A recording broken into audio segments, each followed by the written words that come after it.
Yo guys, JC here. How's it going? So this video is going to be a kind of review of 2023. I'm going to go pretty quick because of course there's a lot of events that happened in 2023, but there is no way I have the time and the energy to go through every single event that happened. And also like I have to prioritize. Look, I have to be honest.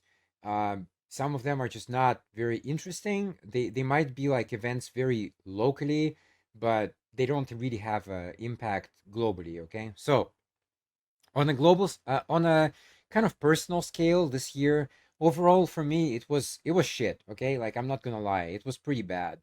My health condition continued, unfortunately, most of the year. Um, for people who don't know, I got sick in September 2022, actually. So I've been sick for over a year, and it's a very bizarre kind of stomach condition where I really feel that something inside is kind of stuck, you see? So sometimes there are things trying to pass by, but they get stuck. And so I feel basically like fainting. And that means that I can barely go outside because I have no idea when it's going to strike. It can strike at any time. It's also, it seems it's worse with stress. Okay. So if I start to feel stress, then it starts to act up as well. Now that's a bit normal. Many people who are suddenly stressed out, we hear this kind of the heartbeat in the stomach, as we say. Now it's not really there, but that's what we feel. And for most people, it just kind of goes away. You just need to kind of relax, take a breath, and you'll be okay. But for me, it's not like that, unfortunately. For me, it just kind of amplifies and amplifies, and eventually, like I basically pass out, and that's not good. Like if it happens outside, uh, like if I suddenly fall down, I can hurt my head, etc. That's really not good. But there was a kind of small breakthrough a couple of maybe a month ago now. It was a complete fluke, though, by the way. So I don't like recommend. I don't suggest that as a medical treatment or anything like that. I'm not even a doctor. Uh, I was stretching my body, especially the upper part of the body, especially like this kind of rotation movement to the sides. Like you kind of rotate to the max you can go, and at one point, I felt something like near my stomach area. It felt like it opened up and like air kind of gushed through there finally. And since that day, I'm able to do a few things that I was not able to do before. For example, if I'm watching something on my TV before, I can't put my legs up because it created this kind of pressure against the stomach. I feel like I'm suffocating, and again, like if it continues for, let's say, 10 minutes, maybe I faint as well. I never tried, I don't want to experiment with that shit, but I'm guessing that's kind of the end point. But now I'm able to do that and be like relatively okay. So that's definitely progress, but I think it's still like a long way to go. Hopefully, next year I recover completely, but I'm a little bit skeptical because I don't trust my body. On a kind of artistic level, well, this year was good in DeviantArt. I had a lot of views. I think in this year alone, I made about 60,000 views on my pictures, which is a lot. Let's be honest, it's not nothing. Okay. But with my video work, it was a bit more muted. I know that in the Age of Reason, throughout the whole year, I only got about 900 views, which is nothing really. So people are not watching the videos, which is very sad because the kind of, if I want to put something in argument form, if I want to explain something or describe something, it's better to do in a video format. So that's what I do. But if people are not watching the videos, it kind of raises the question, then why do the videos in the first place? Okay, so yeah, I'm gonna be very, very selective in the videos I produce in the future. That's for sure, because it takes time. It needs time to edit, and then people don't watch, right? So okay. On my gaming channel was a little bit better, but not by much. It was about 1,200 views, I think. Uh, I don't know. It's a weird one because I do streaming on Twitch sometimes, and I check the other people's channels, and there's nothing fancy there either. It's just basically the game in the background, and they have their camera like little box somewhere like in the corner, and they just play the game, and they get thousands of viewers. The chat is very active, etc. Now I do the same thing and I don't get any viewers whatsoever. So that's just bizarre, isn't it? I mean, I must be missing some kind of trick. There must be something I'm doing or not doing. But yeah, anyway, that's kind of it for myself. Let's jump into the events of the year. I'm going to make myself smaller, first of all, so you can see. This is from Wikipedia, so you can go and read for yourself. Now, the only reason why I make this video is precisely because a lot of people are not going to read any of that. Just very detached from reality, from the events that happening, and yeah. So this is kind of a summary for the people that don't pay attention to the news. Now, just gonna go pretty quick. Like I said, the first thing is that the COVID-19 was downgraded from national global emergency to kind of local emergency, I would say, just regional outbreaks, stuff like that. But I just want to remind you still that it's still out there, okay? Now, people still get sick, and every time we have a kind of festive period like Christmas where people get together, there is obviously a higher risk then to spread it out. Now, I know that with some people, this is like talking to a wall, and I'm specifically talking about kind of the Republicans or the science deniers out there. Well, they also happen to be Republicans most of the time, but anyway, um, for them, it's just a non-starter. They believe that COVID-19 um, is a fantasy, it's a hoax, it's a liberal conspiracy, and all of that. Well, I know that in that case, if you really believe that, you're just full of shit. You are full of shit. Like you're literally like a dumbass. Um, it's not a hoax. Yeah, we were lucky, okay, very, very lucky that not more people died from it in the world. The mortality rate, from what I've seen anyway, is about 2%. So I know that some people are saying that COVID-19 was engineered to that's not a conspiracy about it, okay? They said that COVID-19 was engineered to depopulate the planet. Well, I'm sorry, but if the mortality rate is only 2%, and look, I say only, the people that died, that really sucks, okay? But I mean, it could have been much worse. We have to kind of put it a bit in context as well.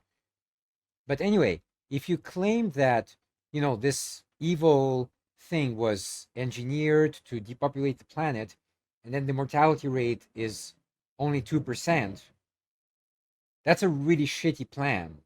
Don't you think that if they wanted to really depopulate the planet, they would invent something with at least 50% mortality rate that, half of us die? Don't you think that's a more kind of realistic, plausible scenario? But anyway, look, it's pointless to talk to these people. They don't care. They're so deep in their rabbit hole. They don't want to come out of there. So yeah, uh, I know people. I personally know people who work in medical, who are medical professionals, who deal with COVID-19 patients, who have seen what it's like, and yeah, it's not a pretty picture. It's not a pretty picture. Like if you get it, it's not. A lot of people also say it's just the flu. Well, no, it's not. It's really not. The flu doesn't have many lasting effects after you recover, but COVID 19 has. We have what's called long COVID, and a lot of people get really fucked up by it for a long time.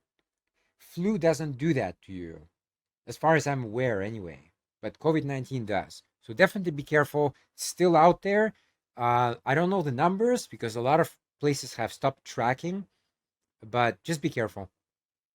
The Russian war in Ukraine continued, and that's the big one. I know that the thing in Israel happened, and I'll get to that later because obviously that was like in October. We're not there yet. The Russian Ukraine war is still the big war right now, okay? don't get distracted by the Israel thing. That's a completely different ballpark. Uh, the Russian-Ukraine war is the war where hundreds of thousands of soldiers are facing each other on both sides. Okay, so that's the big one. Now, at the start of the year, a lot of kind of like CNN and stuff like that. CNN is extremely like optimistic usually. They're very I don't know. I don't like them as a source actually at all. They're just way too optimistic usually, and they don't really um, tell you the actual facts. I think it's kind of like it's not cherry picked, I would say, but it's just embellished usually. And for months at the start of this year, they were writing article after article about this kind of big blockbuster Ukrainian counteroffensive that's going to happen in 2023. Well, guess what? The counteroffensive did actually happen, but it was definitely not the scale that anybody was predicting, and it completely fizzled out. Okay, like the battle lines, the front lines have barely moved. Yeah, Ukraine got some territory, but so did Russia. Okay, so I think like if you even it out, probably nobody really moved very far, and it's a stalemate. It's a stalemate on the battlefield. But um, I think just kind of to finish off this point on the war, I think if you're Putin, okay, like if you're Putin right now in Russia, you're basically playing a waiting game. I really think that he's banking on next year. Uh, he banks on the fact that Trump is going to win the election, and Trump is not a fan of Ukraine. Okay, he doesn't want to give them funding, etc. Or already the Republicans are fighting every single funding package that goes to Ukraine. Okay, so if Trump gets elected again, God forbid, he's gonna block that completely, and then Ukraine is gonna get screwed basically because they are relying. I know Europe is helping as well, but the support that the U.S. is giving them, that's invaluable. So if they lose that, yeah, Europe might help them, but it's just not the same. You see, it's a completely different type of help. I think without the U.S., Ukraine probably folds. That's just the reality of it. Maybe not. We don't know. We don't know. But I just think like numerically, Russia has a huge advantage. Okay, and everybody thought that they're done. They're on the last legs, and that just never happened. It's not like that at all. They're still very much in the fight. And yeah, I think without the US support, I think Putin is waiting for that. He basically just has to wait one more year. And yeah, but again, it's kind of a if scenario. Like, yeah, if if Trump doesn't win, then it's a different scenario. Okay. There are other crises this year, especially in Africa. But look, in Africa, it always happens like that. In Africa, Africa is a very, very unstable continent in general.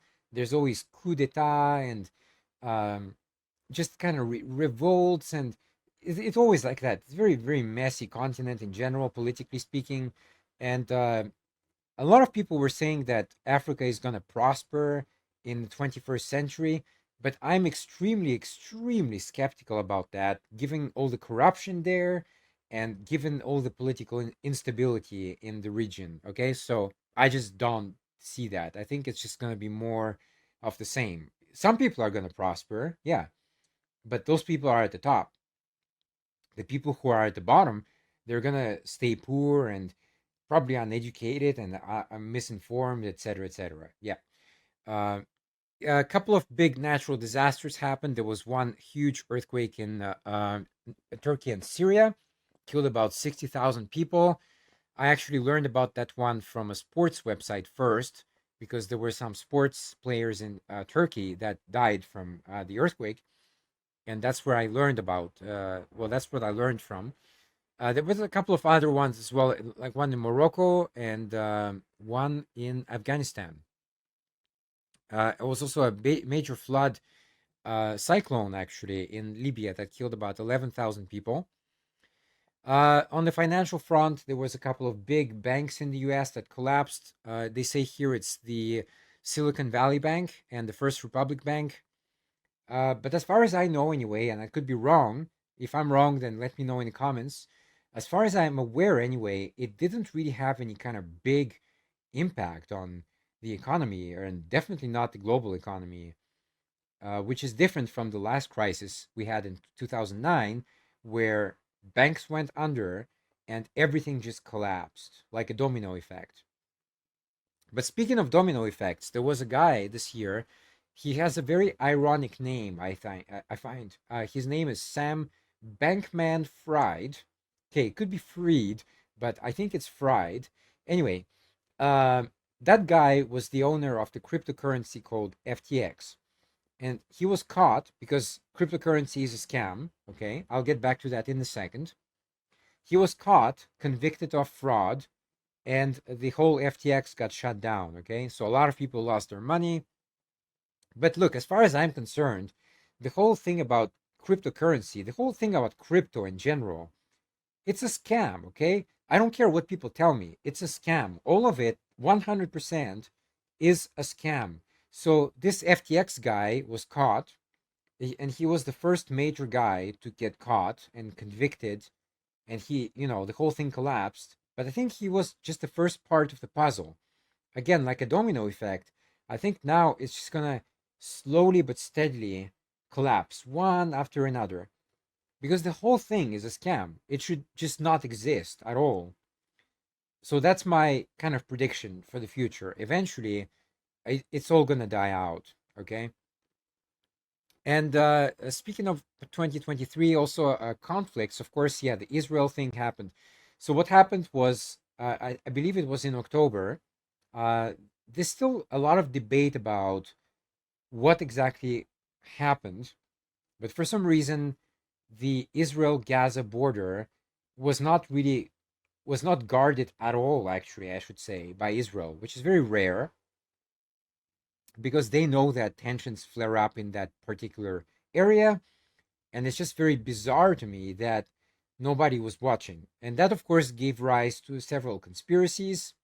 Some people were saying that Netanyahu, the prime minister of Israel, actually kind of let it happen on purpose so that then he can get revenge and get numbers in the polls. Now, actually, people say that's a conspiracy, but we've seen that happen before. We've seen conflicts happen, and the guy in charge, he responds to the conflict and he gets a bump in the polls.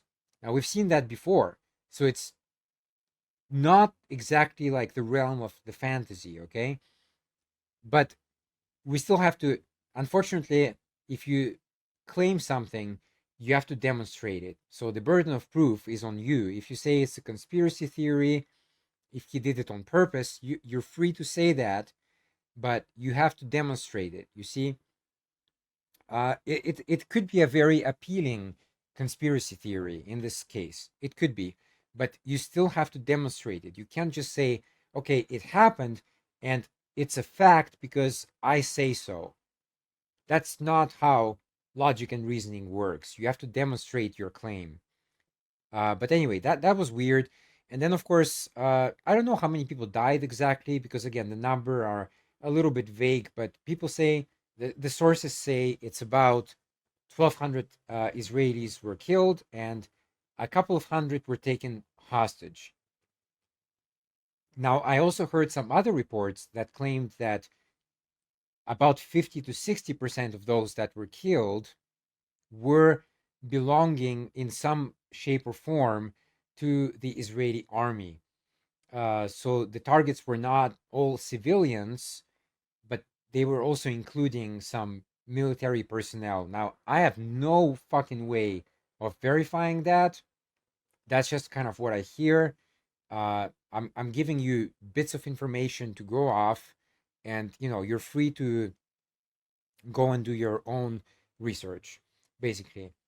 Because even I don't have all the answers. I don't know. I'm just giving you what I read and kind of the most recent information I have.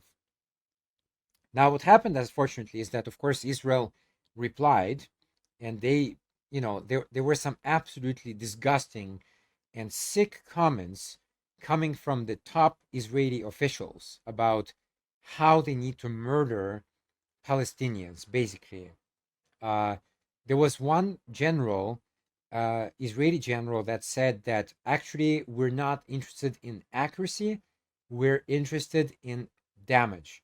What that means is, okay, they're saying that they're not interested in precision strikes. Okay, let's take out these few Hamas guys over there or something. No, we're just going to bomb the whole area.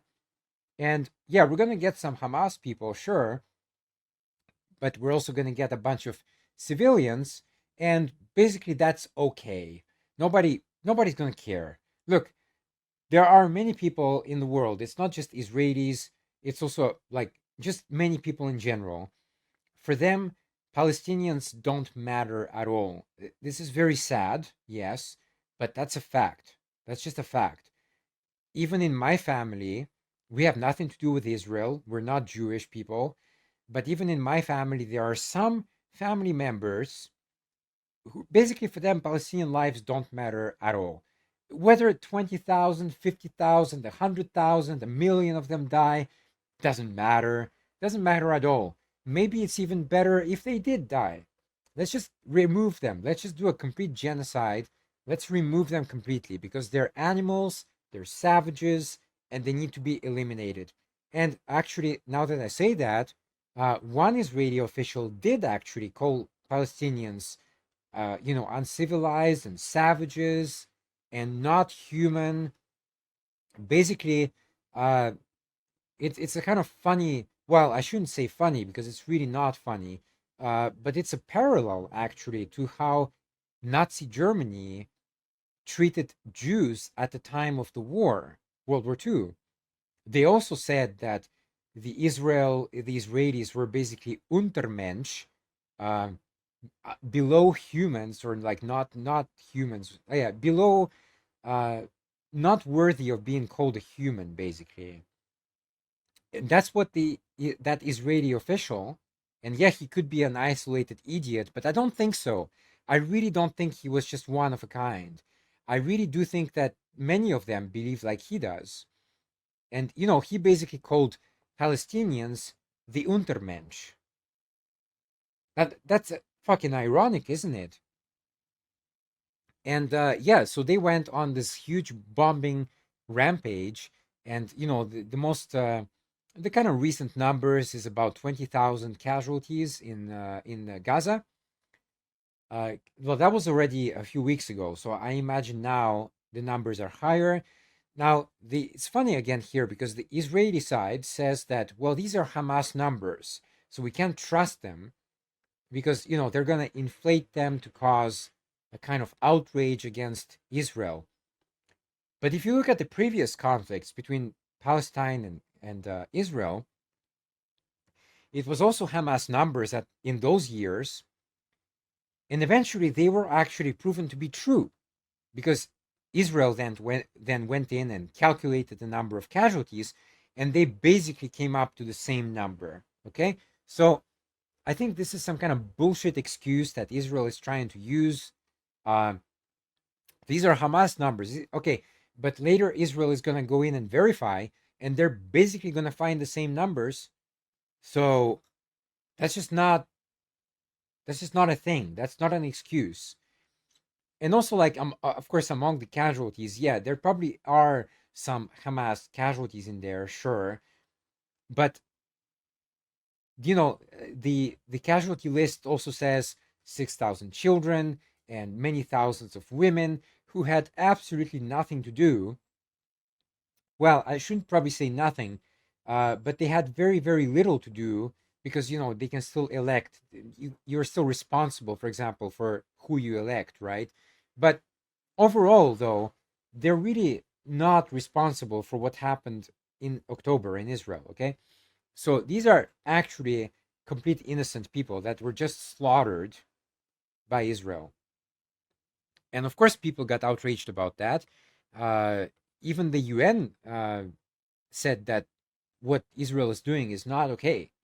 Like, this kind of indiscriminate killing is not okay. That's not what we That's not what anybody wanted except Israel. So yeah, we're gonna see what how that turns out, but it's just it's a complete disaster, I think. On I mean, what Hamas did was horrific, yes, absolutely. Hamas is a piece of crap organization, you know. Uh, there's no like defending Hamas, but what we're talking about is the type of response that Israel did. They didn't go in and kind of send some special spec ops people to take out, Hamas, like kind of sniper rifle and just kill the Hamas. No, they bombed entire areas just indiscriminately, and that's what most people, even the UN, are opposed to.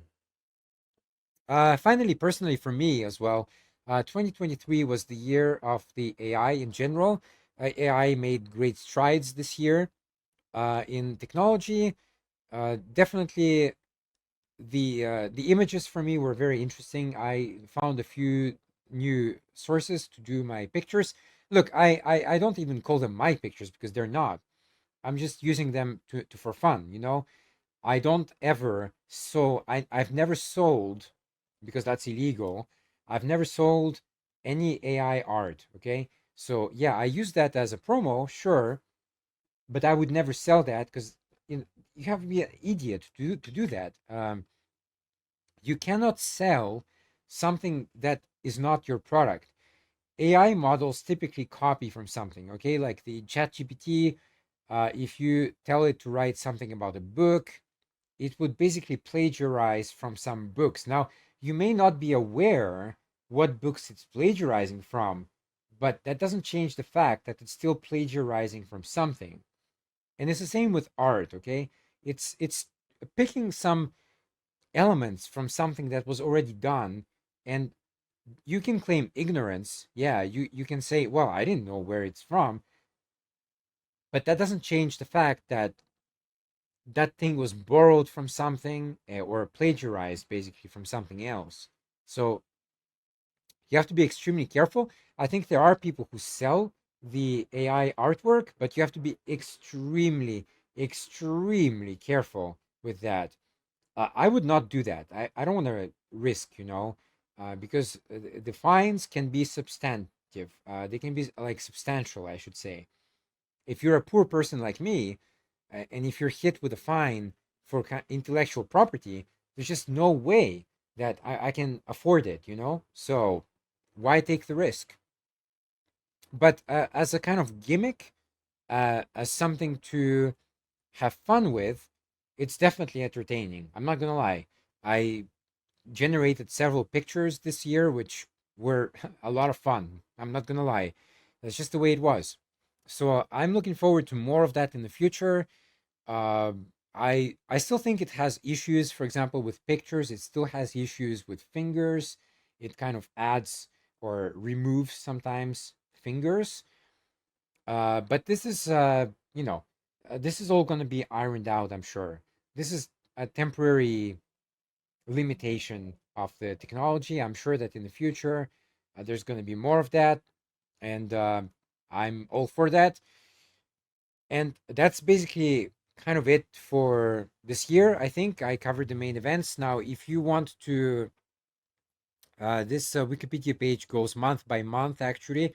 So if you want to read what happened in the world, literally in the world, everywhere, you can go ahead and read this. There's a lot of stuff that happened. I'm just kind of very selectively picking and choosing some of the events that probably are more relevant to me than the rest of the people. I just want to finish with one thing very quickly. Of course, because it's the end of the year now, some websites like CNN and also Cosmopolitan, we're going to look at that one in a moment, they have the end of the year quizzes.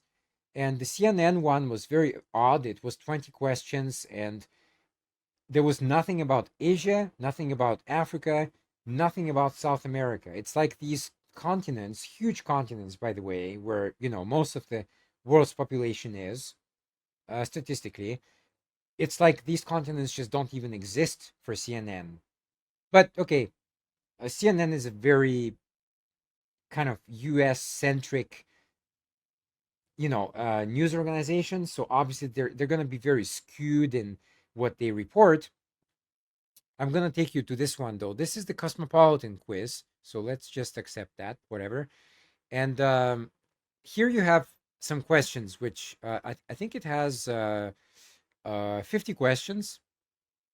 And let's just look at some of them. I just want to show you how much bullshit this is, okay?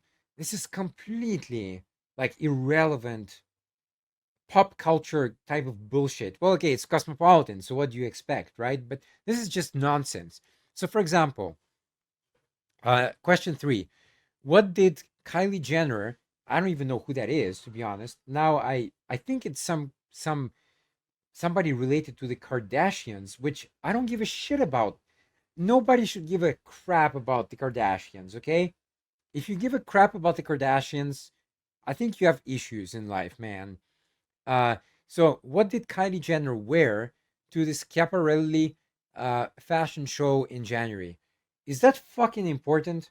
Now, they had 50 things to choose from this year, and one of them was the type of dress that Kylie Jenner wore to some event. Is that fucking important? Really? Cosmopolitan? Come on, man. Uh, what is the name of the fungal infection that caused a global pandemic in the TV series The Last of Us? Again, is that important really to know what kind of disease is used in a fictional TV show? I know that the game is popular. I know that the TV show apparently was pretty good. I haven't watched it yet. But is that really important though? I don't think so. There's a question about Beyonce here, which is another, thing. During the BAFTAs in February, what was the meme that went viral? Wow. So now the chief event of the year is a meme? Really? Really? This is how low you're going, huh? What did Rihanna reveal during her Super Bowl halftime show? Again, not fucking important whatsoever. Um, and it just goes on and on, Um, Taylor Swift questions, um, about Netflix shows, and it's basically all like a lot of it is pop culture questions. Like there was a a research I think done this year or something. I did read about it. I'm gonna finish on that because I don't want to make this video too long either. Anyway, there was research done this year, I believe. Uh, some people looked into whether celebrity worship makes people dumber. Now, my bias, okay, I obviously have a bias there. Uh, my suspicion, even before I read that paper, was that absolutely it does. The people who are, obsessed about the what do you call it? I forgot the name. The Super Bowl and like stuff like that. Beyonce, Taylor Swift, like BTS, etc. Absolutely, I think that they're dumber in general than the average person. And that research basically said that's indeed the case. They kind of gave questions. They tested two groups of people. One group was into celebrity worship, another group was not. And which one of these groups is more aware of what's happening? Um, which group is more aware of the facts and stuff like that, evidence. And yeah, the group that doesn't worship celebrities had better scores. So yeah, I don't understand really why people invest time into worshiping celebrities anyway. These people are not like you. These people are not your friends. They will never be your friends. And they belong to some of them are not, but they belong basically to the 1%. They don't give a shit about you. They just want to keep selling their albums or whatever, um, to make more money. Okay, some of them, yes, some of them do like charity work, and some of them, great, you know.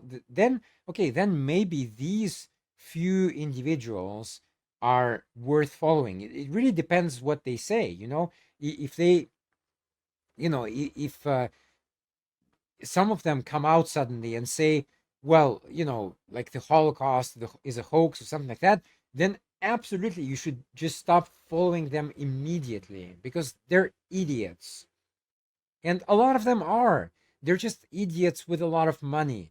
And you worship that. You don't worship, you just worship them as, oh, you know, they made, it's kind of the American dream bullshit. Like you still believe that I can be just like them, except that you can't. You never can, and you never will, because that's the reality of life. The vast majority of us will always be like stuck at the bottom, and will never ever be like one of the 1% or even close to them. So wake up, because the reality is like that. All right. Thanks for watching. I kind of give you a lot to think about here. If you have any comments, then pop them into the comments section, and I'll see you on the next video whenever that is. GC signing off. Peace.